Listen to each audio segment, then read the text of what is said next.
Halo teman-teman, selamat datang di video kami. Hari ini kita akan bahas mengenai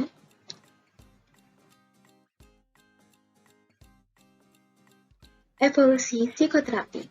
Sebelum itu, yuk siapin posisi terbaik kalian dan duduk dengan nyaman ya. Psikoterapi adalah intervensi psikologis yang efektif untuk banyak masalah, gejala, gangguan psikologis perilaku, dan somatik. Dengan demikian, psikoterapi ini dianggap sebagai pendekatan utama dalam manajemen perawatan kesehatan mental.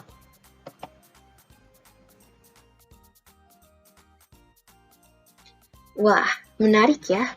Kalian tahu nggak sih bahwa psikoterapi ini sudah mengalami berbagai fase loh?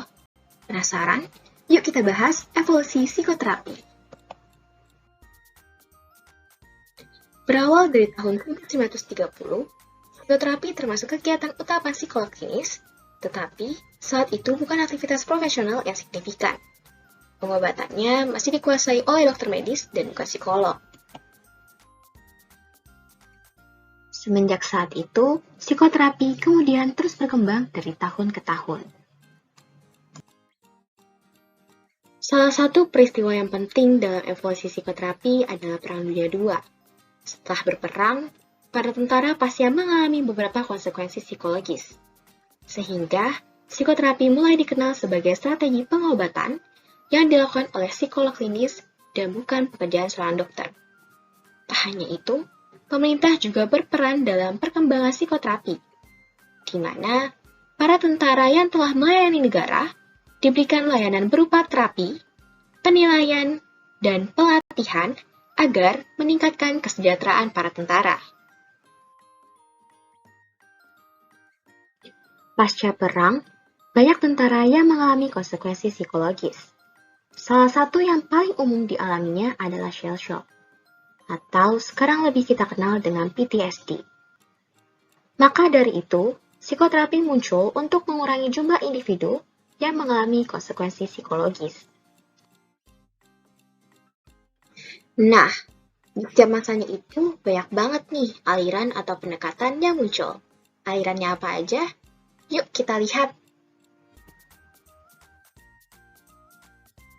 Aliran psikoterapi yang paling banyak digunakan pada awalnya adalah pendekatan psikodinamika, yang mana tujuannya adalah untuk membantu klien menjadi sadar akan aktivitas mental internalnya yang tidak mereka sadari.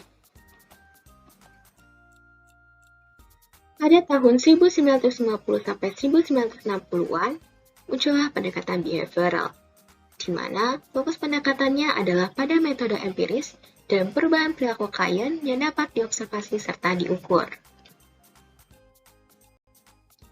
Sekitar tahun 1960-an, muncullah aliran baru, yaitu psikologi humanistik, yaitu di mana sebuah aliran yang fokus pada kliennya dan memandang kliennya secara utuh. Selanjutnya adalah family therapy, berakar dari tahun 1950-an dan mulai dikenal lebih luas yaitu pada tahun 1960 sampai 1970-an. Family therapy ini merupakan pendekatan psikologis di mana gejala klien dilihat sebagai hasil sampingan dari pola interaksi yang kurang baik antara klien dengan keluarganya yang disfungsional. Selanjutnya, yuk kita lihat perkembangan psikoterapi di masa kini.